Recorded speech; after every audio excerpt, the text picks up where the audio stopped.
Irmãos, por favor, abram no livro de Colossenses novamente, agora no capítulo 2.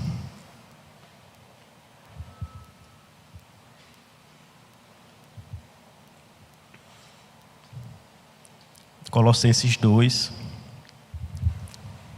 Vamos ler do versículo 6 ao versículo 23.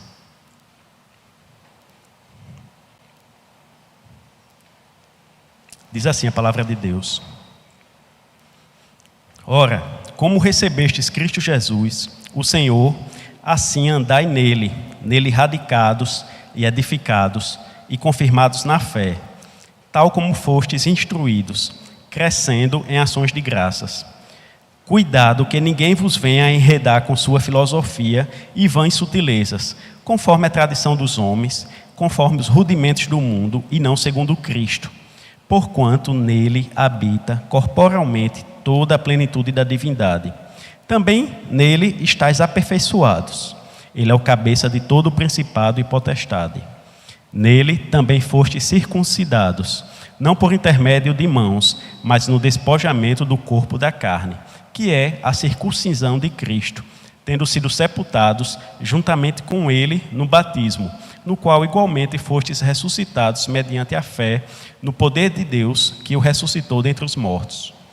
E a vós outros, que estáveis mortos pelas vossas transgressões e pela incircuncisão da vossa carne, vos deu vida juntamente com ele, perdoando todos os nossos delitos, tendo cancelado o escrito de dívida que era contra nós e que constava de ordenanças, o qual nos era prejudicial, removeu-o inteiramente, encravando-o na cruz.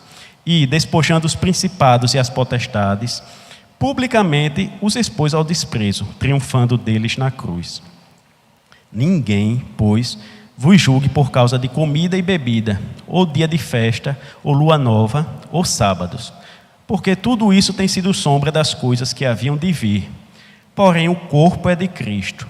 Ninguém se faça árbitro contra vós outros, pretextando humildade e culto dos anjos, baseando-se em visões, enfatuado, sem motivo algum na sua mente carnal, e não retendo a cabeça, da qual todo o corpo, suprido e bem vinculado por suas juntas e ligamentos, cresce o crescimento que procede de Deus. Se morrestes com Cristo para os rudimentos do mundo, porque, como se vivesseis no mundo, vos sujeitais a ordenanças, não manuseis isto, não proves aquilo, não toques aquilo outro, segundo os preceitos e doutrinas dos homens. Pois que todas estas coisas, com o uso, se destroem. Tais coisas, com efeito, têm aparência de sabedoria, como o culto de si mesmo e de falsa humildade, e de rigor ascético. Todavia, não tem valor algum contra a sensualidade. Amém.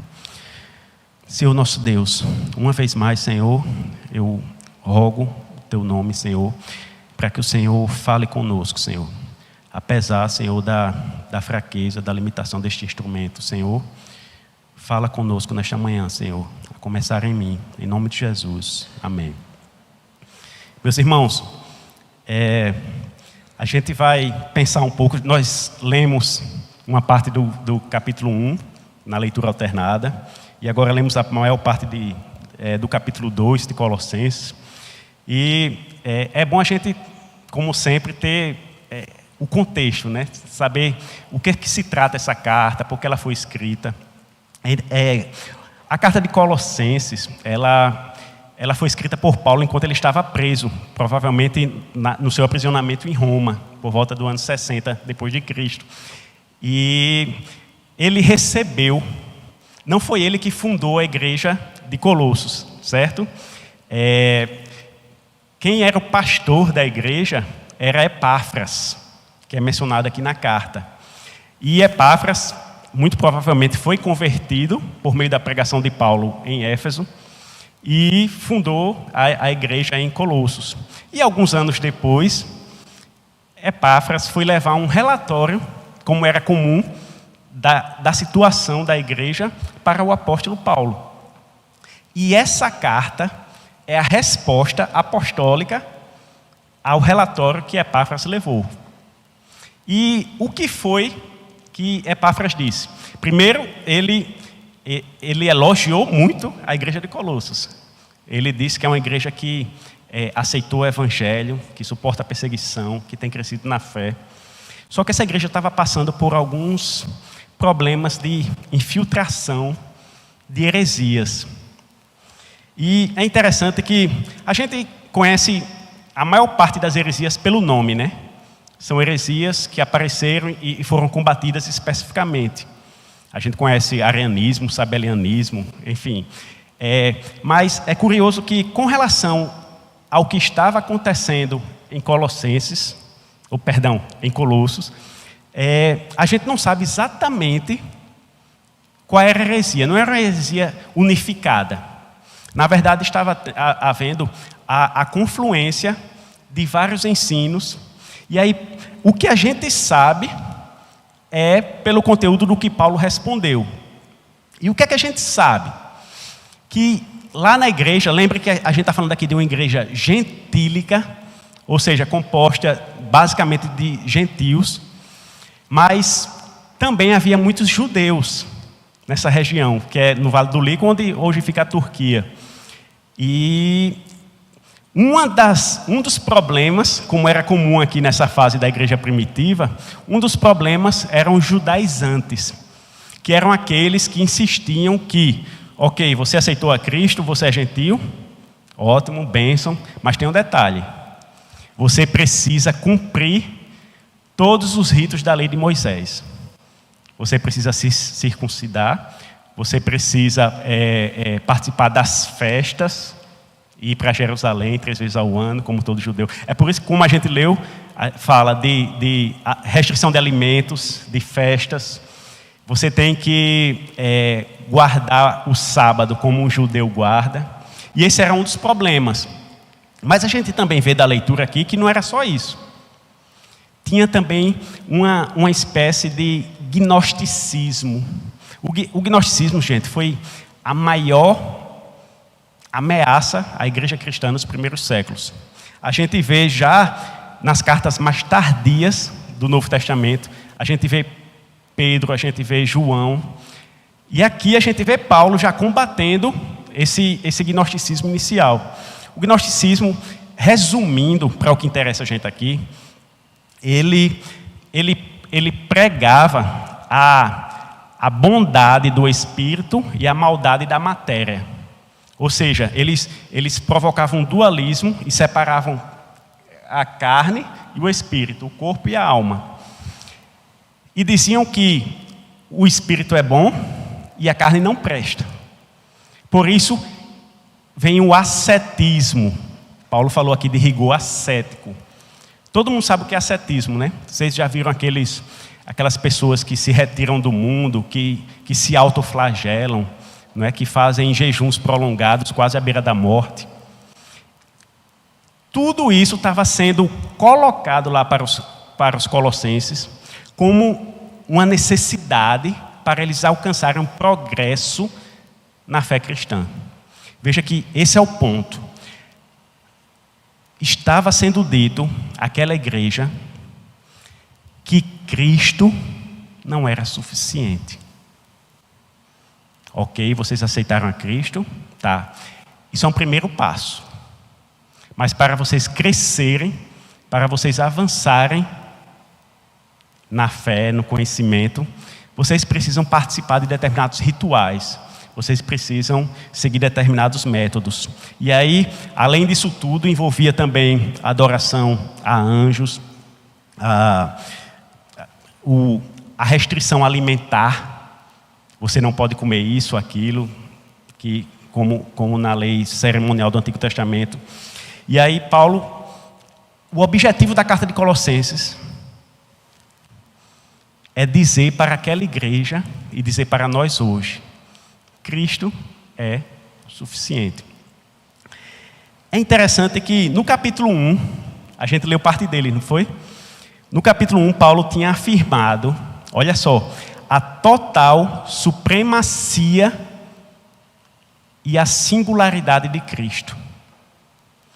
A gente leu, ele é antes de todas as coisas, ele é a imagem do Deus invisível, ele é a cabeça do corpo da igreja. Paulo tinha falado que Jesus Cristo é o nosso Criador, o Criador de todas as coisas, e também é o nosso Redentor, o nosso Salvador. Posto esse fundamento, veja, havia adoração a anjos, havia a exaltação da lei mosaica, e Paulo diz, olha, Cristo está acima e é diferente de tudo isso. Ele é o próprio Deus. É isso que Paulo faz lá no capítulo 1. No capítulo 2, vejam um avanço do argumento do apóstolo. Aqui no capítulo 2, ele fala, igreja, esse Cristo, que eu acabei de afirmar, o que ele é totalmente suficiente para tudo o que você precisa como cristão. Por isso ele fala aqui, no versículo 6, assim como recebestes Cristo, Jesus, o Senhor, assim andai nele. Meus irmãos, eu quero dizer uma coisa para vocês aqui hoje. Tudo o que vocês precisam, o que cada um de vocês precisa, está em Cristo. Tudo. Nele estais aperfeiçoados, diz o versículo 10. Vejam quantas coisas há nele. Acompanhem aí comigo, do versículo 6, a partir do versículo 13. Vejam quanta coisa. Olha como Paulo usa esse termo, nele. Às vezes a gente deixa passar, né? Quando a gente lê, mas olha só. Por causa de tudo que há nele, nós somos, em primeiro lugar, vivificados, perdoados e salvos da ira de Deus. Versículos 13 e 14. E a vós outros, que estavais mortos pelas vossas transgressões e pela incircuncisão da vossa carne, vos deu vida juntamente com ele, perdoando todos os nossos delitos, tendo cancelado o escrito de dívida que era contra nós e que constava de ordenanças, o qual nos era prejudicial, removeu-o inteiramente, encravando na cruz. Então, em Cristo nós somos vivificados, nós somos perdoados e nós somos salvos da ira de Deus. Mas Paulo não para por aí. Nós também somos livres das acusações de Satanás e de sua hoste de demônios. Vejam o versículo 15. E, despojando os principados e as potestades, publicamente os expôs ao desprezo, triunfando deles na cruz. E aí Paulo chega na parte que combate os falsos mestres que estavam inseridos naquela igreja. E aí ele fala para os cristãos que eles também são livres das acusações desses falsos mestres e das imposições das cargas que eles estavam trazendo. Ascetismo, culto a anjos, restrições alimentares, tradições. Vejam do versículo 16 ao 23. Ninguém, pois, vos julgue por causa de comida ou de bebida, ou dia de festa, ou lua nova, ou sábados, porque tudo isso tem sido sombra das coisas que haviam de vir, porém o corpo é de Cristo. Ninguém se faça árbitro contra vós outros, pretextando humildade e culto dos anjos, baseando-se em visões, enfatuados sem motivo algum na sua mente carnal. E aí continua, aí no versículo 20, se morrestes com Cristo para os rudimentos do mundo, porque, como se vivesses no mundo, vos sujeitais a ordenanças. Não faça isso, aquilo outro. Essa é a tese de Paulo. E como eu disse, ele, antes de fazer tudo isso aqui, ele fala, olha o que vocês têm em Cristo, olha o que vocês têm nele. Versículo 10. Também nele estáis aperfeiçoados. Vocês estão buscando a perfeição que os falsos mestres estão prometendo? Nele estáis aperfeiçoados. E o que mais aconteceu nele? Versículo 11. Nele também fostes circuncidados. Estão mandando vocês se circuncidarem? Eu tenho uma boa nova. Nele vocês foram circuncidados. E mais, não por intermédio de mãos, mas no despojamento do corpo da carne, que é a circuncisão de Cristo. O que mais aconteceu? nele, tendo sido sepultados juntamente com ele no batismo, no qual, em Cristo, nele, fostes ressuscitados mediante a fé. Nele, vocês vivem, nele, vocês têm seus pecados perdoados, nele, vocês foram circuncidados, nele, vocês morreram, nele, vocês foram ressuscitados. A pergunta é: o que é que vocês estão buscando além de Cristo? O que é que está passando pela cabeça de vocês para procurar algo mais, para cair nessa conversa? Irmãos, muitas vezes nós, não apenas os crentes de Colossos, nós achamos que precisamos de algo mais. A gente não vai falar isso claramente, mas nossa busca, nossos anseios demonstram isso. Por exemplo, quem ora por muito tempo a respeito de um assunto e parece que Deus não está ouvindo, respondendo, pela salvação de alguém querido, pela resolução de um problema, depois de um tempo, muitas vezes a tendência é: não está dando certo, eu preciso de algo mais. Às vezes a gente luta contra o pecado e parece que a gente não faz avanços, não é isso? A gente entra diariamente na guerra, mas no final do dia, no final da semana, no final do mês, no final do ano, quando a gente olha para trás, o nosso saldo parece que a gente perdeu mais do que ganhou. A gente caiu mais do que ficou de pé. E aí a gente acha que a gente precisa de algo mais. E do que é que a gente vai atrás?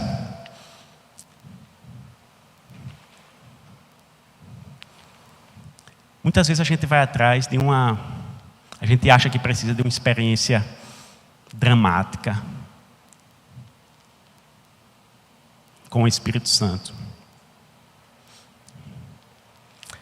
A gente acha que precisa de alguma receita, algum método.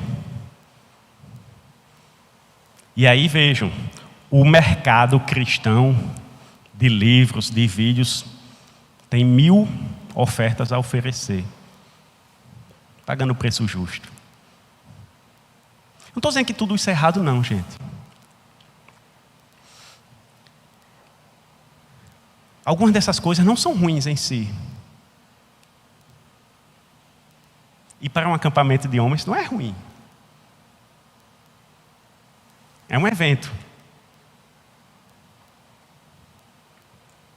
Mas o que Paulo está falando aqui é que o problema é quando a gente acha, na nossa busca, que Cristo é insuficiente. Que Cristo ficou lá atrás na nossa experiência cristã. Eu aceitei a Cristo, tá, mas e hoje?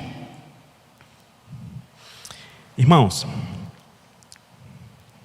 querem crescer espiritualmente?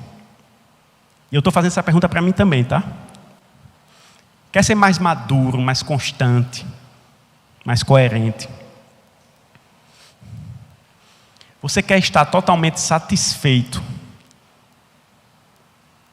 mesmo em meio às suas carências? É aí que eu quero passar para algumas aplicações do texto, que acredito que servem para nós. 4 especificamente. Daqui de Colossenses 2, a gente tira, em primeiro lugar, quer crescer espiritualmente? Quer fazer avanços na vida cristã? Primeira coisa, não procure em outro lugar. Intensifique sua participação nos meios de graça que Cristo instituiu. Não a participação simplesmente via a igreja, mas a participação consciente, ativa em espírito de oração. É interessante que no capítulo 1, Paulo havia dito que Cristo é a cabeça do corpo. Estão lembrados, né? Lá no versículo 18. Percebe que isso é uma das muitas metáforas de Paulo. Ele usa a imagem do corpo para dizer: Cristo é a cabeça, nós somos o corpo. A igreja é o corpo. Vejam aqui no versículo 7 do capítulo 2, que ele usa outras metáforas. Nele, radicados e crescendo em ações de graça. Aqui a metáfora é de uma planta. Vocês têm suas raízes nele, e porque vocês estão com suas raízes nele, vocês crescem. E ele fala: em Cristo também somos edificados. Aqui a metáfora é de uma construção. Pensa em tijolo a tijolo, como Paulo fala lá na carta aos Efésios. Daqui a pouco a gente fala dela. Mas depois, lá no versículo 19, ele volta à figura do corpo. Diz assim: e não retendo a cabeça, da qual todo o corpo, suprido e bem vinculado por suas juntas e ligamentos, cresce o crescimento que procede de Deus. Irmãos, estar em Cristo significa estar em seu corpo. Você não se relaciona com uma cabeça solta. Você não é guilhotina. Eu estou ressaltando isso porque, vez ou outra, a gente ouve pessoas que dizem: não, minha fé é privada. Eu não preciso ir para a igreja. Eu sou o web crente. Mas Paulo está dizendo aqui que a gente cresce, a gente é edificado no corpo. Ouça Cristo na pregação da palavra. Saboreie Cristo na ceia. Submeta-se à disciplina de Cristo por meio da comunhão dos santos e da disciplina da igreja. Nunca despreze o dia do Senhor. Isso que estamos fazendo aqui.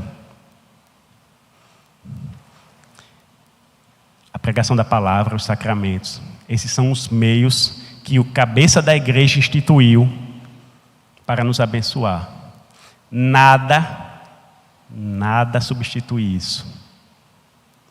Não tem livro que você vá ler, não tem acampamento que você vá, embora tudo isso seja bom e eu recomendo. Mas a nossa riqueza está aqui. Segunda aplicação. Não procure por manifestações extraordinárias. Não procure por sinais. Deixa eu fazer um parênteses aqui. Eu não sei se os irmãos já perceberam em suas leituras, em seus estudos, que a carta de Efésios e a carta de Colossenses são paralelas. São quase cartas gêmeas. Elas têm a mesma estrutura básica, elas têm os mesmos temas, na mesma sequência. E assim, palavras inclusive idênticas. Frases às vezes totalmente, não totalmente, mas com o mesmo sentido. A gente vai ver uma dessas daqui a pouco. Mas qual é a diferença entre elas? Quando você lê Efésios, você vê que Paulo fala muito da igreja. Quando você lê Colossenses, a gente vê que Paulo fala muito de Cristo. Ou seja, é como se Efésios tratasse do corpo, não só isso, mas de forma central, e Colossenses tratasse da cabeça. A mensagem que a igreja de Éfeso estava precisando era uma mensagem de por que vocês fazem parte do povo de Deus, mesmo não sendo judeus. E Paulo responde em Efésios.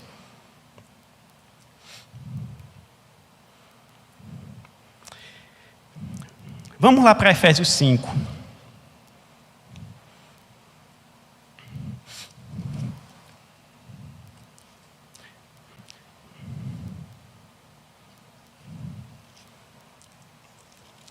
ler dos versículos 18 a 20. Leiam com bastante atenção. E não vos embriagueis com vinho, no qual há dissolução, mas enchei-vos do Espírito, falando entre vós com salmos, entoando e louvando de coração ao Senhor com hinos e cânticos espirituais, dando sempre graças por tudo a nosso Deus e Pai, em nome de nosso Senhor Jesus Cristo. Vejam, tem aí um mandamento,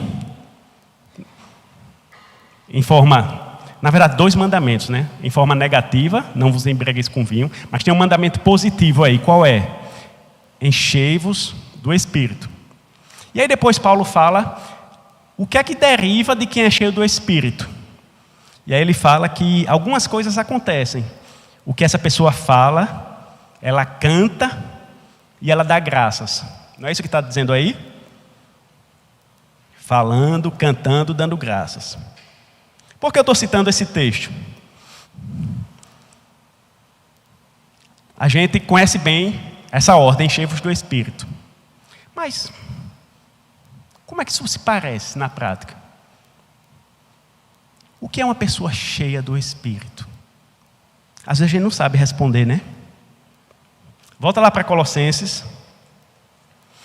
Eu disse que as cartas são paralelas, né? Colossenses tem esse mesmo trecho, gente. Só que com outras palavras.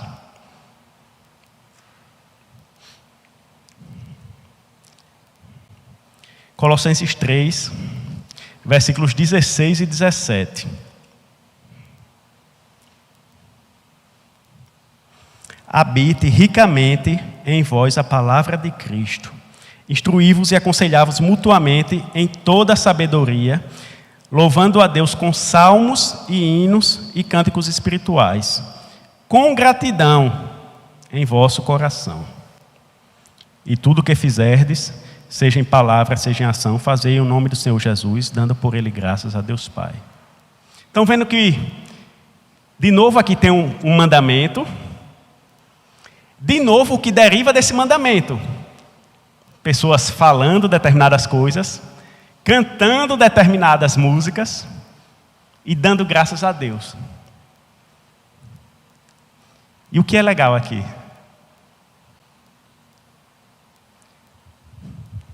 Olha o que é o sinônimo de ser cheio do Espírito Santo. É habitar ricamente em vós a palavra de Cristo.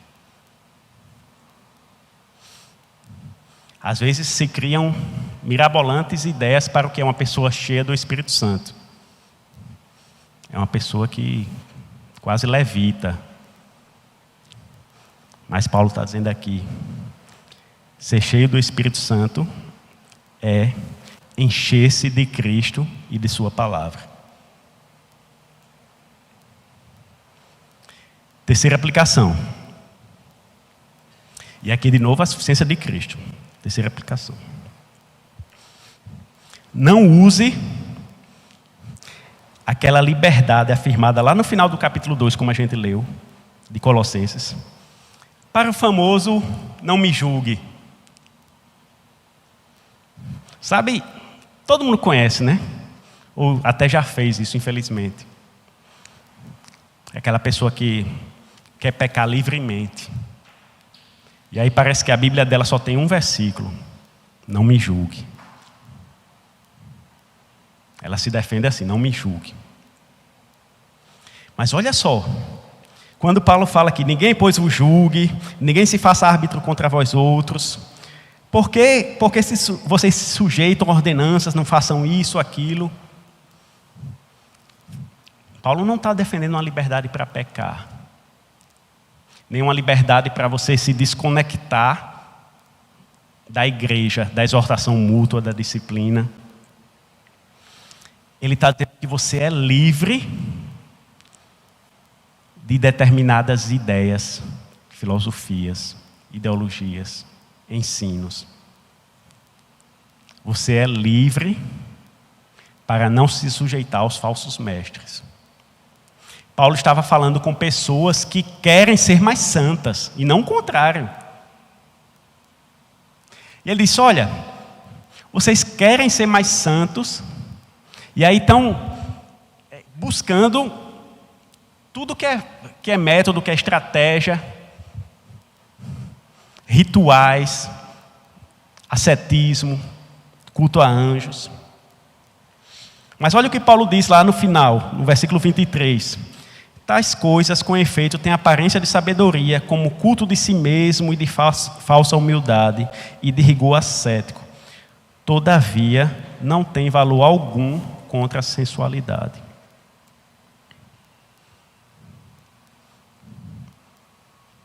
Esses métodos, essas coisas que vocês estão acrescentando a Cristo, não vão trazer o progresso que vocês esperam. Sabe por quê? Como aconteceu com um pai da igreja nos primeiros séculos,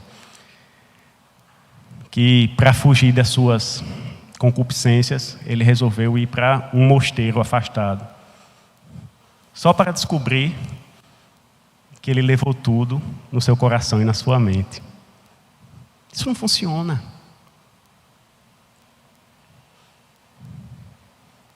Essas coisas são erradas, porque partem do pressuposto que Cristo não é suficiente. Mas vamos lá. Como é que então que se parece uma pessoa cheia do Espírito Santo? A gente já sabe, né? Ela fala algumas coisas, ela canta, ela dá graças. Mas como é que ela se parece? O que é que ela faz, o que é que ela não faz? Na prática.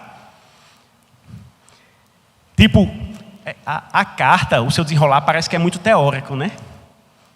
Falar da pessoa de Cristo, lá no capítulo 1. Aí começa a combater os falsos mestres, no capítulo 2.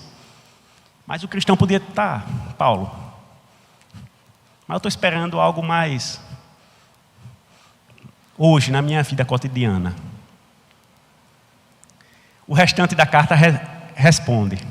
Os capítulos 3 e 4, a gente não vai ter tempo, obviamente, de expor, mas eu quero ver com vocês, e eu vou querer que a gente leia juntos. Olha, atenção, olha o que é que faz, como é uma pessoa cheia de Espírito Santo.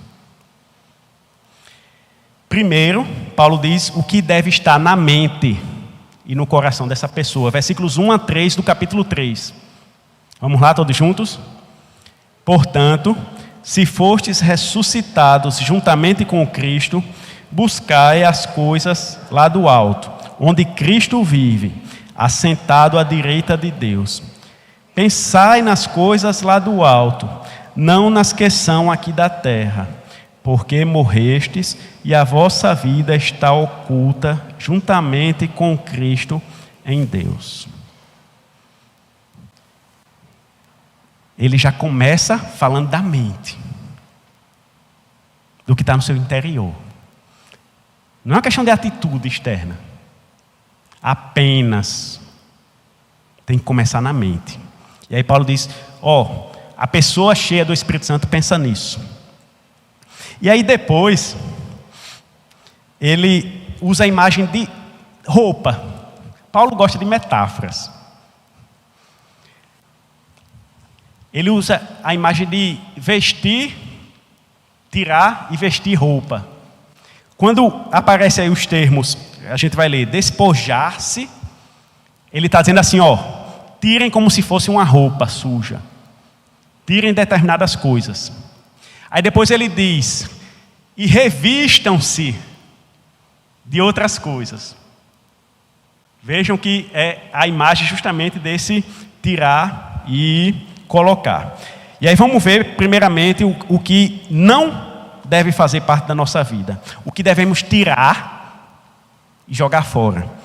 Gente, olha como é que se parece uma pessoa cheia do Espírito Santo. Versículos 5 a 10. Vamos ler todos juntos? Fazei, pois, morrer a vossa natureza terrena, prostituição, impureza, paixão lasciva, desejo maligno e a avareza, que é idolatria. Por estas coisas é que vem a ira de Deus sobre os filhos da desobediência. Ora, nessas mesmas coisas andastes vós também noutro tempo, quando vivíeis nelas. Agora, porém, despojai-vos igualmente de tudo isto: ira, indignação, maldade, maledicência, linguagem obscena do vosso falar. Não mintais uns aos outros, uma vez que vos despistes do velho homem com seus feitos, e vos revestistes do novo homem que se refaz para o pleno conhecimento, segundo a imagem daquele que o criou. É isso que você deve vestir. Vejam, Paulo tinha dito, olha, tudo isso que vocês estão buscando além de Cristo não tem valor algum contra a sensualidade. Não tem valor nenhum. E ele diz, se vistam disso. Aí na sequência, ele diz o que deve fazer parte de nossa vida.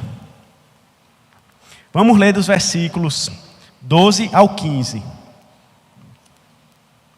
Todos juntos. Revesti-vos, pois, como eleitos de Deus, santos e amados, de ternos afetos de misericórdia, de bondade, de humildade, de mansidão, de longanimidade. Suportai-vos uns aos outros, perdoai-vos mutuamente, caso alguém tenha motivo de queixa contra outro. Assim como o Senhor vos perdoou, assim também perdoai vós. Acima de tudo, porém, esteja o amor, que é o vínculo da perfeição. Seja a paz de Cristo o árbitro em vosso coração, a qual também fostes chamados em um só corpo, e sede agradecidos. Gente, isso aí é só uma amostra. Paulo continua nessa mesma toada até o capítulo 4, versículo 6. A gente não vai ler por conta do tempo. Mas aí, como eu gosto de fazer, eu deixo como um dever de casa. Para os irmãos fazerem quando chegarem em casa mais tarde. Eu quero retomar um pouco a aplicação anterior, a respeito de a gente não precisar buscar por sinais, por eventos extraordinários.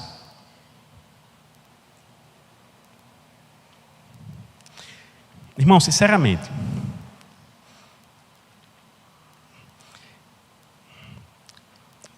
você podia rodopiar, gritar, dizer que fala a língua dos homens e dos anjos, expulsar demônios. Nada disso prova que você é cheio do Espírito Santo. Nada disso prova que você é cheio do Espírito Santo. E não sou eu que estou dizendo. Jesus disse isso, que no dia do juízo final, nada disso vai impressionar ele. E ele vai dizer para alguns que fizeram isso: apartai-vos de mim, nunca vos conheci, vocês são malditos. Esse é o mesmo argumento de Paulo à igreja de Corinto. Eu falei o termo, né? Falar a língua dos homens e dos anjos. Acho que os irmãos lembram que é uma citação de 1 Coríntios 13, que tem aquele mais famoso, inclusive por pessoas que não são cristãs, poema inspirado pelo Espírito Santo, a respeito do amor, que normalmente tem alguns versículos em convites de casamento. A banda Legião Urbana gravou uma música sobre o amor, pegando também trechos de 1 Coríntios 13. Mas toda aquela fala de Paulo, de 1 Coríntios 13, para você entendê-la, você precisa voltar para o capítulo 12. Paulo está se dirigindo à igreja de Corinto, que era cheia de manifestações de dons extraordinários. E é como se ele dissesse: tá, mas nada disso me impressiona. Eu vou falar para vocês o que é que me impressiona. É o amor. O amor que não arde em ciúmes, que não se ressente do mal, que não folga com injustiça. É o mesmo argumento de Paulo em Gálatas 5. O fruto do Espírito.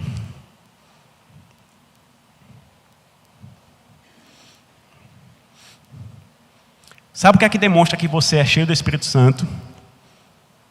Cheio da palavra de Cristo. É humildade. É não pagar o mal com o mal. É perdoar o irmão quantas vezes for necessário. É viver em submissão, como Paulo mostra aqui na continuidade do capítulo 3 de Colossenses. Mas vamos lá. Última aplicação. Felipe,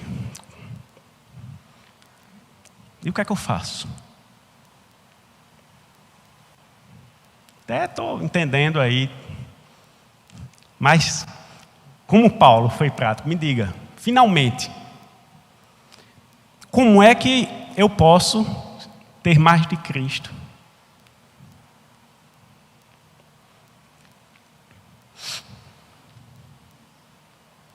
A resposta é antiga, é simples. Você precisa mergulhar mais no que você já tem e não buscar algo além.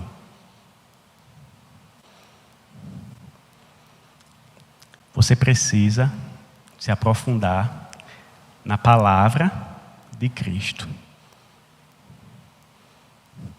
É como um casamento de 50 anos, né, irmã Lídia?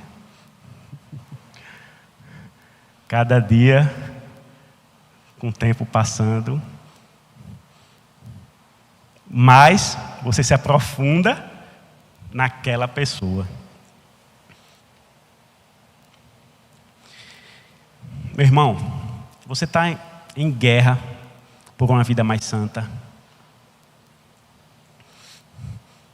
mas parece que perde mais do que ganha.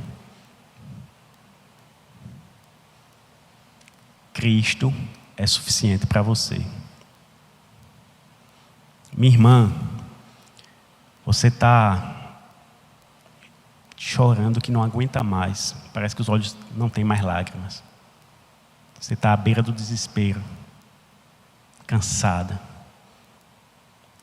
Parece que sua fé está por um fiapo, prestes a romper. Cristo é suficiente para você. Você se sente só, abatido, envergonhado. Você sente a sua fraqueza. Você se sente esgotado, fisicamente, mentalmente, emocionalmente, espiritualmente.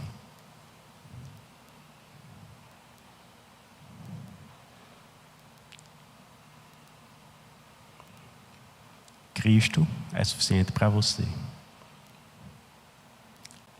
Você não precisa procurar nada mais, nada fora. Mergulhe em Cristo, lendo, meditando e orando em sua palavra. O amor de Cristo tem camadas e mais camadas, que quanto mais você descobre, mais você descobre que tem a descobrir. A resposta é: busque o amado de sua alma, ele já é seu.